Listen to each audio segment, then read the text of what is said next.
الحمد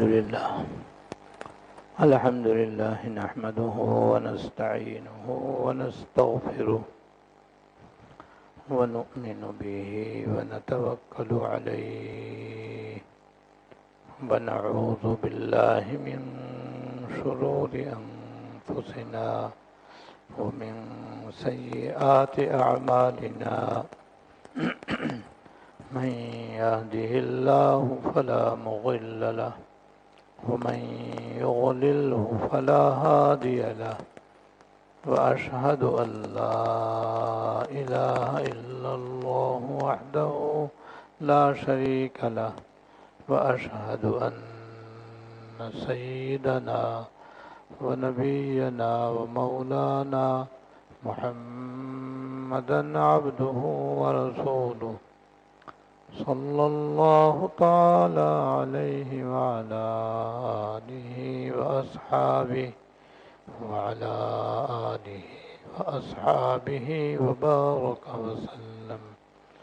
وبارك وسلم تسليما كثيرا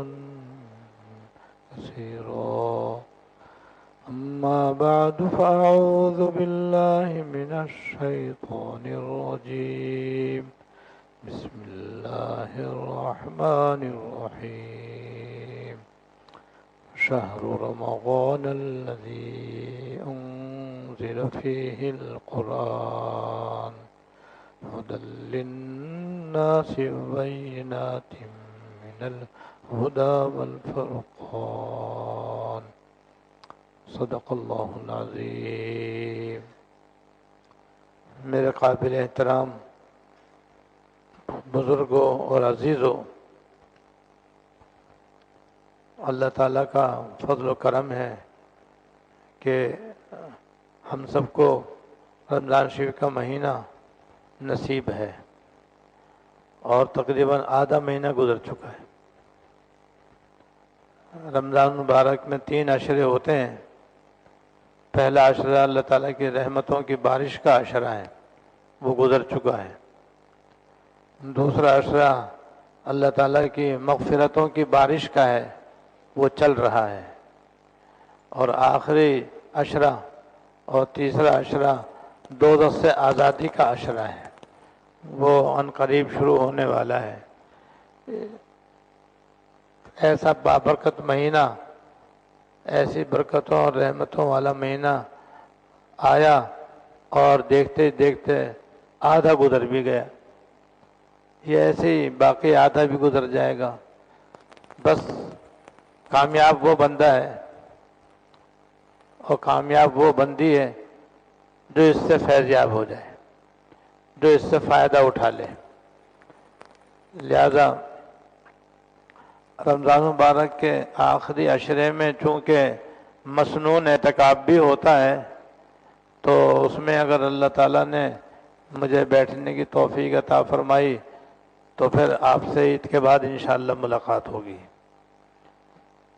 اس لیے آج میں چاہتا ہوں کہ باقی دنوں میں جو رمضان شریف کے فضائل ہیں اور جو خاص خاص عبادتیں ہیں، مختصر انہیں بیان کر دوں، اور پھر بیان کے آخر میں 2 کتابچے بھی آپ کی خدمت میں بعض احباب کی طرف سے پیش ہوں گے، جس میں سے ایک کا نام ہے دعائے والہانہ۔ یہ مہینہ چونکہ رات دن اللہ تعالیٰ سے مانگنے کا ہے، اور ہر رات مغرب سے لے کر صبح صادق تک اللہ تعالیٰ کی طرف سے اعلان ہوتا ہے کہ کوئی عافیت مانگے تو ہم عافیت دے دیں، کوئی روزی مانگے تو ہم اس کو روزی دے دیں، کوئی معافی مانگے تو ہم اس کو معاف کر دیں، کوئی دوزخ سے آزادی چاہے تو ہم اس کو دوزخ سے آزاد کر دیں۔ ساری رات یہ اعلانات ہوتے ہیں، اور افطار کے وقت بھی روزے دار کی دعا قبول ہوتی ہے، سحری میں بھی آدمی کی دعا قبول ہوتی ہے۔ تو دن رات جو ہے یہ دعائے قبولیت کا مہینہ ہے یہ۔ بس اللہ تعالیٰ بہانے سے اپنے بندوں کی مغفرت بھی فرماتے ہیں، بخشش بھی فرماتے ہیں، اور بے اندازہ دعائیں قبول فرماتے ہیں۔ تو اس کے لیے کیا مانگیں؟ ہمیں مانگنا بھی نہیں آتا۔ قربان جائے سرکار دو عالم صلی اللہ علیہ وسلم پر کہ آپ نے ہمارے لیے ایسی ایسی دعائیں مانگ دی ہیں کہ آپ سے بڑھ کر کوئی دعا مانگنے والا بھی نہیں ہو سکتا۔ ہمیں دعا مانگنی نہیں آتی، حضور سے بڑھ کر کوئی دعا مانگنا جانتا نہیں، تو آپ نے جو دعائیں مانگی ہیں ان کا اردو میں ترجمہ کر دیا گیا ہے تاکہ ہم وہ ترجمہ ہی اللہ تعالیٰ سے مانگ لیں، تو اس کا نام ہے دعائے والہانہ۔ تو افطار میں بھی آپ اس کتابچے کو مانگیں، سحری میں بھی مانگیں، رات دن جس وقت موقع ملے کتابچہ لے کے بیٹھ جائیں اور مانگنا شروع کر دیں، دن رات مانگتے ہی رہیں۔ بس یہ پورا مہینہ مانگنے کا ہے۔ ہم فقیر ہیں اور اللہ تعالیٰ دینے والے ہیں، اور ان کی عطا کبھی ختم ہونے والی نہیں ہے۔ تو دعا بھی ایک خاص عمل ہے رمضان شریف کا، تو یہ کتابچہ بھی آپ کو دیا جائے گا انشاءاللہ۔ اور رمضان شریف کا جو آخری دن ہے وہ پورے مہینے کا نچوڑ ہے، اور جتنے بھی فضائل ہیں سب اپنی انتہا کو آخر میں پہنچ جائیں گے، جیسے کہ میں ابھی انشاءاللہ عرض کروں گا۔ تو ایک کتابچہ اور ہے، اس کا نام ہے رمضان شریف کا آخری دن اور جہنم کا تذکرہ، کیونکہ اس مہینے میں خاص طور سے اللہ تعالیٰ ہزاروں لاکھوں بندوں کو دوزخ سے آزاد کرتے ہیں، ہم اللہ تعالیٰ ان میں ہمیں بھی شامل فرما دیں۔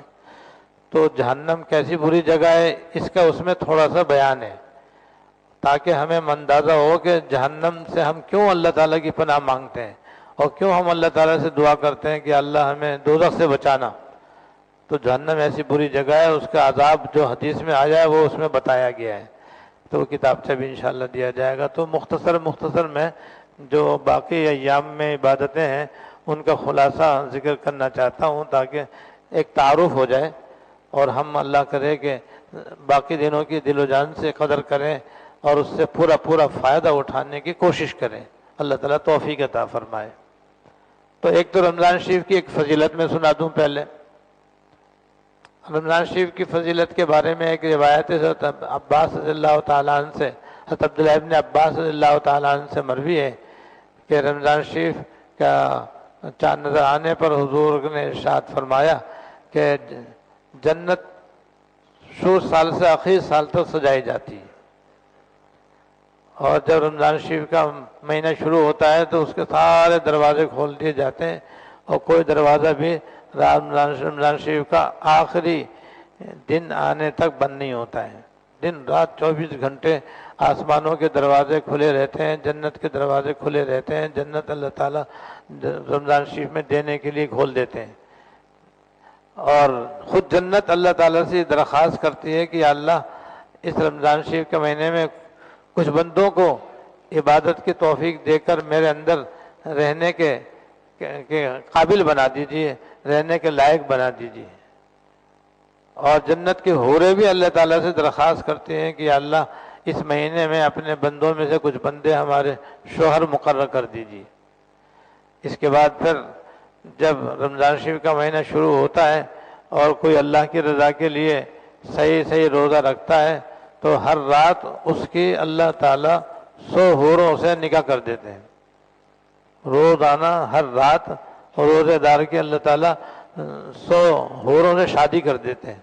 کتنی بڑی فضیلت ہے، 100 حوریں روزانہ روزے دار کے نکاح میں آتی ہیں، اور اس کے لیے جنت میں اللہ تعالیٰ ایک ایسا بیچ میں یہ ہے حدیث میں کہ لہذا رمضان شریف میں جو مسلمان مرد یا عورت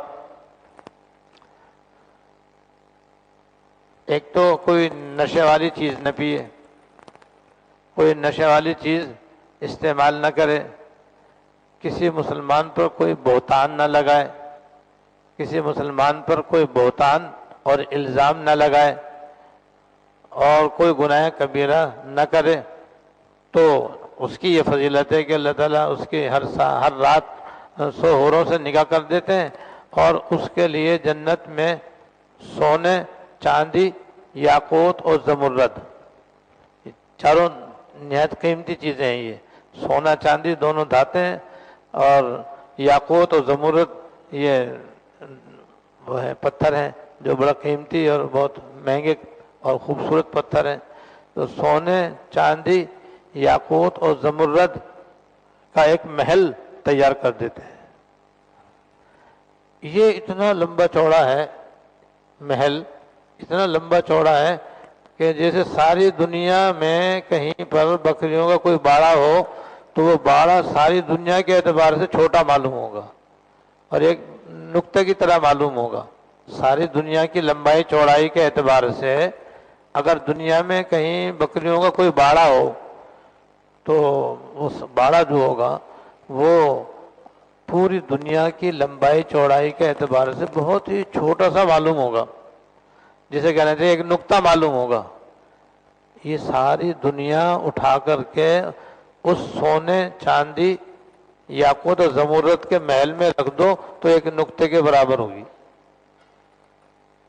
اس سے اندازہ کرو کہ وہ محل کتنا عظیم الشان ہوگا، کتنا وسیع و عریض ہوگا، کتنا لمبا چوڑا ہوگا کہ ساری دنیا جس کے اندر ہم لوگ آباد ہیں، ہم اس کے صرف چوتھے حصے پہ آباد ہیں۔ بس زمین کے 4 حصے ہیں، ایک حصے پہ ساری آبادی ہے، باقی 3 حصے سمندر کی تہہ میں وہاں پہ پانی ہے، ایک حصہ خشک ہے، اس پر ساری دنیا آباد ہے، جس کو ہم ساری دنیا کہتے ہیں۔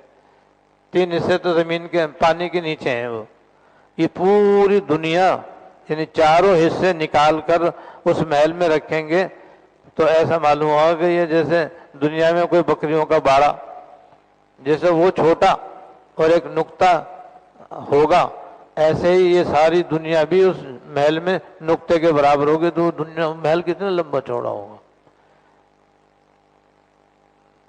تو یہ ثواب عظیم ہے رمضان شریف کا، جو رمضان کے بعد پھر کبھی نہیں مل سکتا۔ بس یہ فضیلت رمضان میں ہی مل سکتی ہے کہ جو آدمی رمضان شریف میں روزہ بھی رکھے، تراویح بھی پڑھے اور کسی پر بہتان بھی نہ لگائے، کسی پر کوئی الزام بھی نہ لگائے اور کوئی نشے والی چیز بھی استعمال نہ کرے اور کوئی دوسرا گناہ کبیرہ بھی نہ کرے، اگر غلطی ہو جائے تو فوراً توبہ بھی کر لے، تو اللہ تعالیٰ ایک تو 100 حوریں اس کے نکاح میں دیں گے اور ایک محل اتنا لمبا چوڑا اس کے لیے جنت میں تیار کر دیں گے۔ اور ساتھ میں پھر یہ وعید بھی ہے آگے، اور اگر کسی نے رمضان شریف میں کوئی نشے والی چیز بھی یا کسی مسلمان پر کوئی تہمت لگائی یا الزام لگایا، اس کی بے عزتی کی، بے آبروئی کی یا کوئی گناہ کبیرہ کیا، تو رمضان شریف میں ثواب تو کیا ملے گا؟ پچھلے رمضان سے اس رمضان تک اس نے جو نیک اعمال کیے ہوں گے ان کا اجر و ثواب ختم کر دیں گے اللہ تعالیٰ۔ وجہ یہ ہے کہ اللہ تعالیٰ فرماتے ہیں اس حدیث میں حضور کے ذریعے کہ یہ رمضان شریف کا مہینہ میرا مہینہ ہے، اس کو میں نے اپنی عبادت کے لیے خاص کیا ہے، اس لیے اس میں گناہ کرنے سے بچو، میری نافرمانی سے پرہیز کرو۔ تو رمضان شریف میں جو خاص بات ہے وہ گناہوں سے بچنے کا اہتمام ہے۔ ہر مسلمان مرد عورت کے اندر اس بات کا پورا پورا اہتمام اور اس بات کی پوری پوری فکر ہونی چاہیے کہ جہاں وہ اپنے پیٹ کو کھانے پینے سے اور جنسی تقاضوں سے بچا رہا ہے، دیگر گناہوں سے بھی اپنے آپ کو بچائے تاکہ اس کا روزہ جو ہے بالکل گناہوں سے محفوظ ہو جائے، تو اس کو انشاءاللہ تعالیٰ یہ ثواب ملے گا۔ اور بے احتیاطی کرے گا، غفلت کرے گا، لاپرواہی برتے گا، جھوٹ بولے گا، غیبت کرے گا، گانے گائے گا، گانے سنے گا، بدنگاہی کرے گا، دوسرے گناہ کبیرہ کرے گا، جیسے جھوٹ بولے گا، کم تولے گا، کم ناپے گا، تو بھئی پھر اس کا وبال بھی معمولی نہیں ہے کہ رمضان کے ثواب سے بھی محروم اور پچھلے 1 سال کی نیکیوں سے بھی محروم۔ اس لیے رمضان شریف میں بہت زیادہ ہر مسلمان کو یہ فکر کرنی چاہیے کہ روزے کی حالت میں اس سے وہ گناہ سرزد نہ ہو، اگر غلطی ہو جائے تو بلا تاخیر توبہ کرتا رہے۔ تو یہ ایک عام فضیلت ہے رمضان شریف کی۔ رمضان شریف کے آخری عشرے میں 3 عبادتیں خاص ہیں، ایک شب قدر، ایک اعتکاف اور ایک عید کے رات کی عبادت، شب عید کی عبادت۔ یہ 3 خاص عبادتیں ہیں۔ تو اعتکاف کی فضیلت، پہلی تو بات یہ کہ رمضان شریف کے آخری عشرے میں 10 دن کا اعتکاف مسنون ہے، یعنی حضور صلی اللہ علیہ وسلم کی سنت ہے۔ چنانچہ ہجرت کرنے کے بعد، مدینہ منورہ تشریف جانے کے بعد آپ ہر سال باقاعدہ رمضان شریف کے آخری 10 دن کا اعتکاف فرماتے رہے۔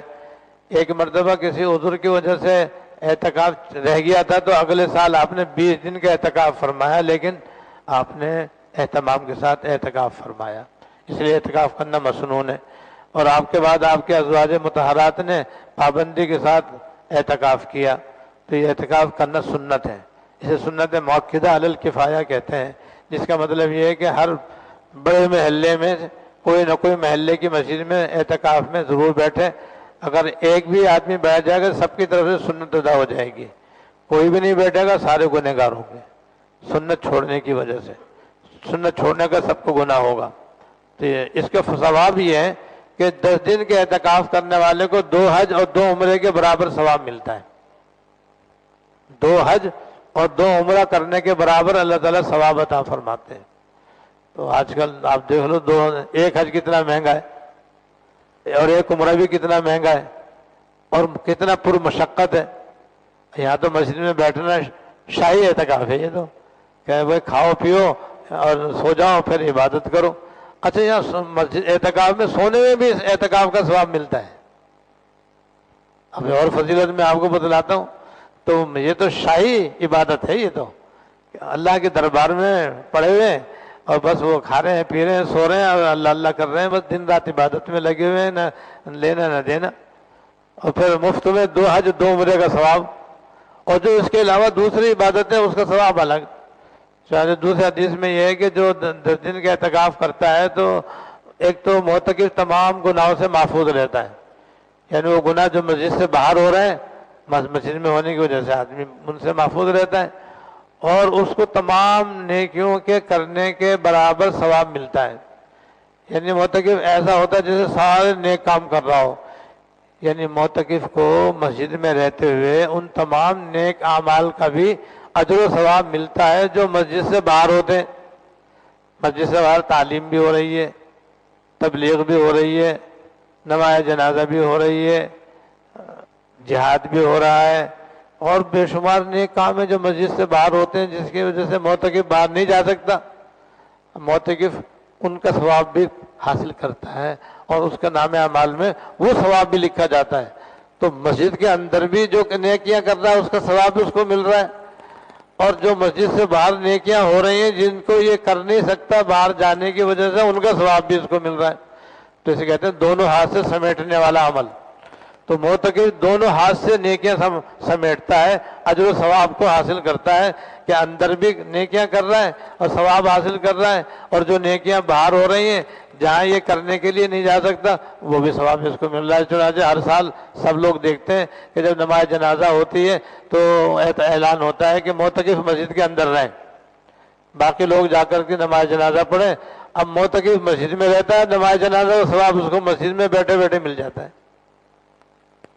اور کتنے لوگ حج کرنے جا رہے ہیں اور کتنے لوگ اب تو عمرہ کرنے جا رہے ہیں، ان عمرہ کرنے والوں کا ثواب معتکف کو مسجد میں ملتا رہتا ہے۔ اور کیا چاہیے بھائی، اتنا بڑا ثواب ہے اس کا۔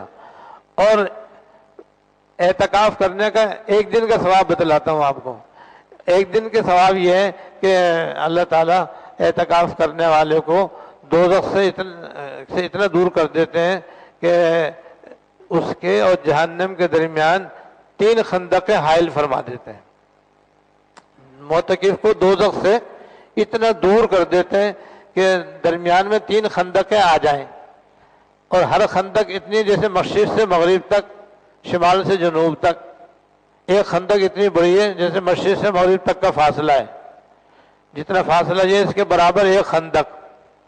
ایسی 3 خندقیں اللہ تعالیٰ معتکف کے اور جہنم کے درمیان حائل کر دیتے ہیں، جس کا مطلب یہ ہے کہ 1 دن کے اعتکاف ہی سے معتکف دوزخ سے باہر ہو جاتا ہے اور بری ہو جاتا ہے، اور اتنا دور ہو جاتا ہے جیسے کہ مسجد کے جیسے کہ جہنم میں اور اس کے درمیان 3 خندوں کے برابر اللہ تعالیٰ فاصلہ کر دیتے ہیں، یعنی اسے بالکل جہنم سے دور اور بہت دور کر دیتے ہیں اللہ تعالیٰ۔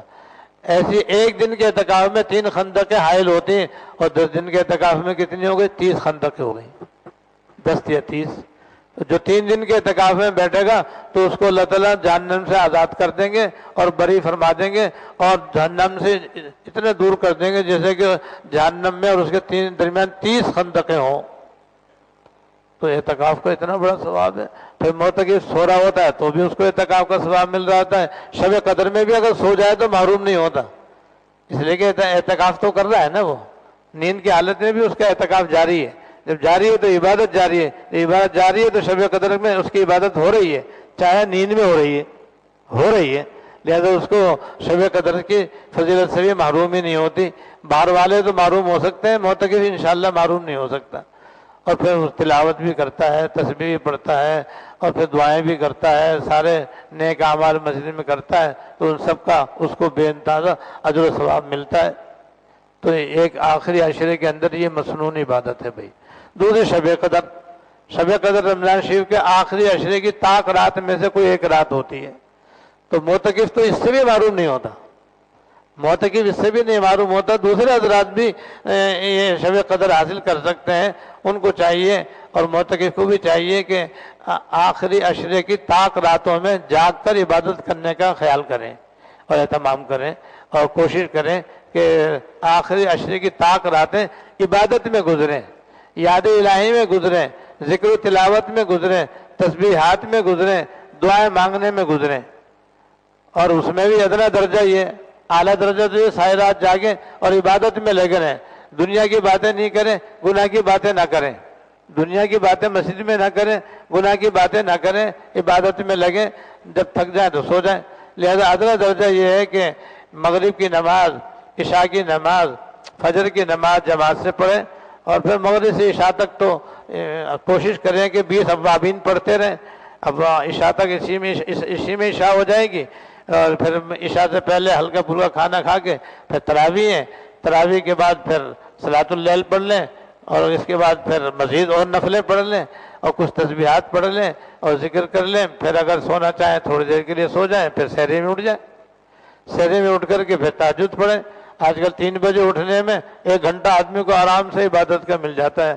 3 بجے سے لے کر 4 بجے تک، 4 بجے کے بعد اپنے سحری کھا لیں، اور اس کے بعد بھی پھر وقت بچ جائے تو اس میں تسبیحات پڑھیں، اور یہ کتاب سے جو آپ کو دیا جائے گا اس کو مانگیں اللہ تعالیٰ سے گر گرا کر کے. بھائی اتنا کریں گے تو جو اعتکاف میں نہیں ہیں ان کو بھی شب قدر کے فضائل مل جائیں گے انشاءاللہ تعالیٰ. اور معتکف تو اسی کام کے لیے مسجد میں آتا ہے، اور یہی کام اس کو وہاں کرنے ہوتے ہیں. لہذا معتکف تو انشاءاللہ تعالیٰ شب قدر سے بھی معروم نہیں ہوتا. اور شب قدر کی جو مشہور فضیلت ہے جس کو اللہ تعالیٰ نے خود قرآن شریف میں بیان فرمایا، وہ یہ ہے کہ جس کا میں لب لباب بتلا رہا ہوں کہ شب قدر کی عبادت 30,000 راتوں کی عبادت سے بھی بہتر ہے. ایک شب قدر کی عبادت کا اجر و ثواب 30,000 راتوں کی عبادت سے بھی زیادہ ہے. وجہ یہ کہ لیلۃ القدر خیر من الف شہر اللہ پاک نے فرمایا کہ شب قدر 1000 مہینوں کی عبادت سے بڑھ کر ہے. تو بھئی 1000 مہینے میں 30,000 راتیں ہوتی ہیں، تو کہاں 30,000 راتیں اور کہاں ایک رات خالی. کتنا بڑا انعام ہے یہ اللہ تعالیٰ کا. یہ سارے سال یہ ہمیں فضیلت نہیں مل سکتی جو رمضان شریف کے آخری عشر میں مل سکتی ہے. لہذا اعتکاف بھی کرنا چاہیے. جن کو بھی اللہ تعالیٰ ہمت دے، توفیق دے، کوشش کرنی چاہیے، کیونکہ زندگی کا تو کوئی بھروسہ نہیں ہے، کسی وقت بھی روح نکل سکتی ہے. یہ مہینہ پھر کہاں نصیب ہوگا. اب اللہ تعالیٰ نے موقع دیا ہے تو اعتکاف میں بیٹھیں، اور اعتکاف میں رہ کر کے آخری عشرے کی ساری فضیلتیں بھی حاصل کریں، اور آخری عشرے کی اعتکاف کی فضیلت بھی حاصل کریں، اور آخری عشرے کی شب قدر بھی حاصل کریں.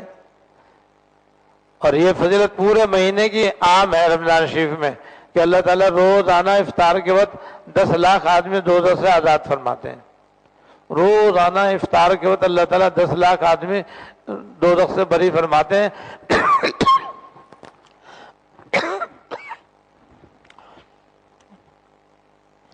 اور ہر رات میں اللہ تعالیٰ 6 لاکھ آدمی دوزخ سے آزاد فرماتے ہیں.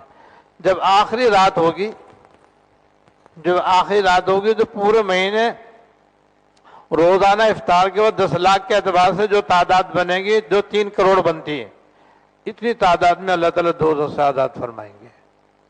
اور روزانہ 6 لاکھ آدمی جو رات کو اللہ تعالیٰ دوزخ سے آزاد فرماتے ہیں، یومیہ 6 لاکھ کے اعتبار سے جو تعداد بنے گی آخری رات میں، اس میں اتنی تعداد میں اللہ تعالیٰ دوزخ سے بری فرمائیں گے، اور وہ 1,80,00,000 بنتی ہے،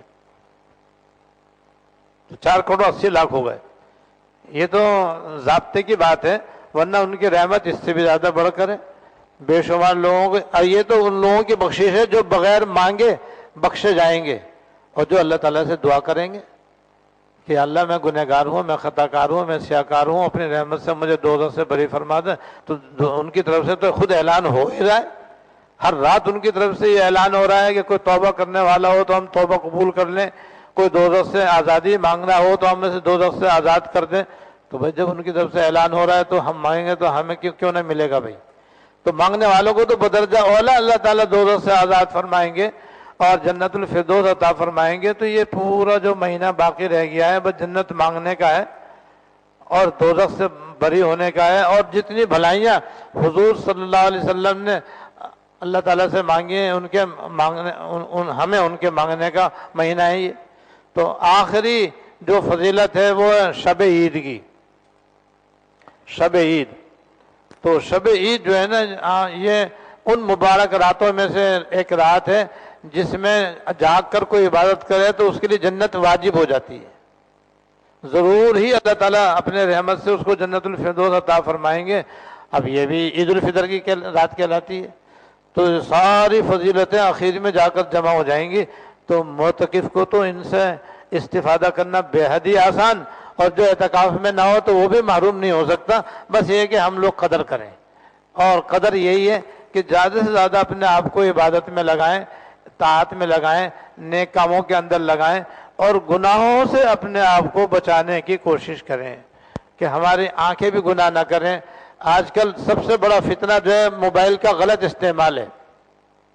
آج کل کا جو سب سے بڑا فتنہ ہے جس کے اندر مبتلا ہو کر گھر کے گھر تباہ ہو رہے ہیں، برباد ہو رہے ہیں، آنکھیں بھی زنا کر رہی ہیں، کان بھی زنا کر رہے ہیں، دماغ بھی زنا کر رہا ہے، دل بھی زنا کر رہا ہے، یہ موبائل کا غلط استعمال ہے، اور فضول استعمال بھی ہے۔ فضول استعمال بھی اس طرح ہے کہ جو آدمی بیٹھتا ہے بس تھوڑی دیر کے بعد بس وہ موبائل کھول کے ادھر ادھر کے گیم کھیلنا شروع کر دیتا ہے، اس کے اندر اپنے قیمتی اوقات کو ضائع کر رہا ہوتا ہے۔ بھئی یہ بہت بڑا فتنہ ہے، اس سے اپنے آپ کو بچائیں۔ یہ اللہ تعالیٰ کے بلا شبہ جائز استعمال ایک نعمت ہے کہ آدمی جہاں چاہے، جس وقت چاہے، جس سے چاہے آدمی رابطہ کر سکتا ہے، بس وہ رابطہ کرنے کے لیے اور ضروری بات کرنے کے لیے، ضروری معاملات طے کرنے کے لیے، بس اس کام کے لیے یہ جائز ہے، استعمال کریں، کوئی منع نہیں ہے۔ لیکن اس کو غلط استعمال کرنا جو کہ زیادہ تر آج کل عام ہو گیا ہے، اور اس کی وجہ سے آدمی فیس بک پہ بھی چلا جاتا ہے اور دوسری چیزوں میں مشغول ہو جاتا ہے، تو گناہ گناہ، فحش پروگرام، گانے باجے، ناچ گانا، بے حیائی، بے شرمی کی ساری باتیں بدرجہ اتم اس کے اندر پائی جاتی ہیں۔ اس سے اپنے آپ کو بچائیں۔ اس کے علاوہ ٹی وی استعمال کرنے سے، ٹی وی دیکھنے سے بھی اپنے آپ کو بچائیں، فضول مجلسوں سے اپنے آپ کو بچائیں، فضول کاموں سے اپنے آپ کو بچائیں، اور جو مشہور اور معروف گناہ ان سے اپنے آپ کو بچائیں۔ بس یہ اس کام میں بھئی ہمارے باقی 15 دن گزرنے چاہیے۔ اللہ تعالیٰ مجھے بھی اور آپ کو بھی توفیق عطا فرمائے۔ اب تشریف رکھیں، ابھی کتابچہ آپ کو تقسیم کیا جائے گا انشاءاللہ۔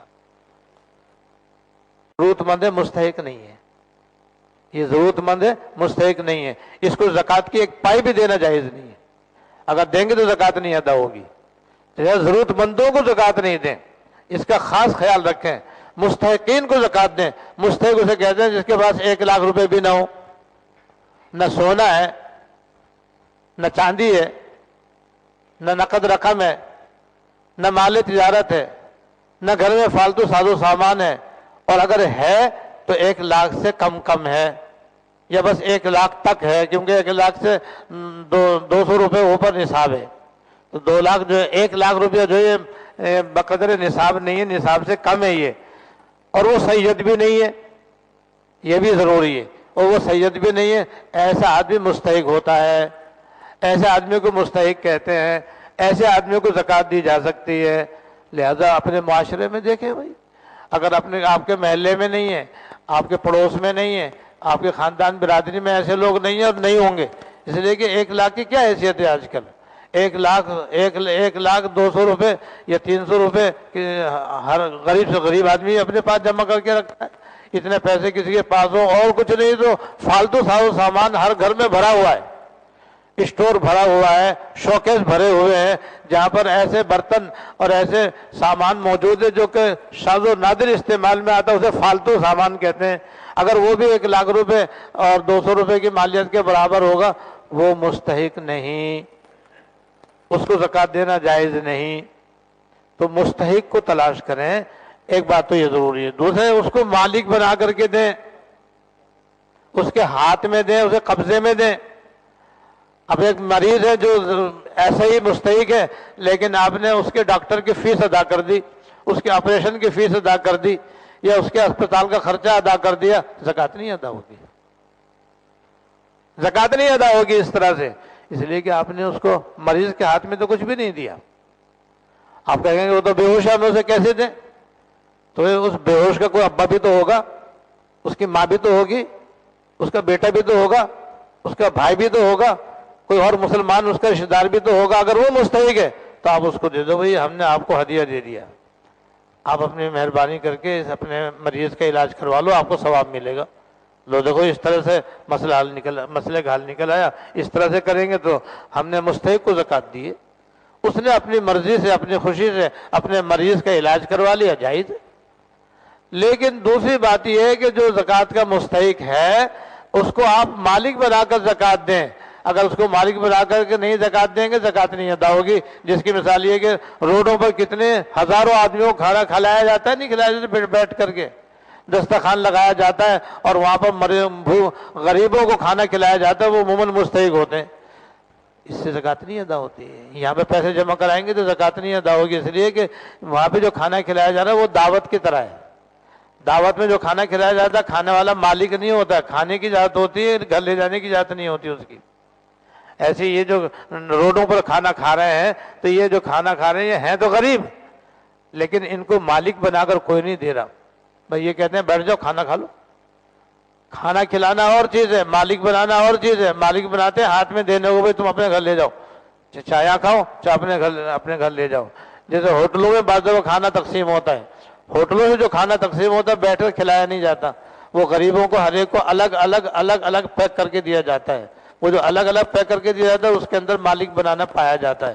وہاں اگر زکوٰۃ کے پیسے سے کھانا تقسیم کیا جائے گا اور ایسے مستحقین کو دیا جائے گا تو وہ مالک ہو جائیں گے, زکوٰۃ ادا ہو جائے گی. تو زکوٰۃ کے اندر 2 باتیں ضروری ہیں, 3 باتیں ضروری ہیں. نمبر 1, پائے کا حساب کرنا چاہیے. بہت سے لوگ محض اندازے سے بغیر حساب کے اندازے سے ہم تو زیادہ زکوٰۃ بڑھا کر کے دے دیتے ہیں. غلط طریقہ ہے یہ غلط طریقہ ہے. پائے کا حساب کرو, پائے کا حساب کر کے پھر جو زکوٰۃ بنے پھر اس زکوٰۃ کو اس کے لیے پھر ضروری ہے کہ مستحق کو تلاش کرو. جب مستحق مل جائے تو اسے مالک بنا کر کے دو, تب زکوٰۃ ادا ہوگی انشاءاللہ تعالی. اللہ تعالیٰ مجھے بھی اور آپ کو بھی زکوٰۃ کے صحیح احکام جاننے اور اس کے مطابق عمل کرنے اور اپنی زکوٰۃ کو صحیح مستحقین تک پہنچانے کی توفیق عطا فرمائے. واخر دعوانا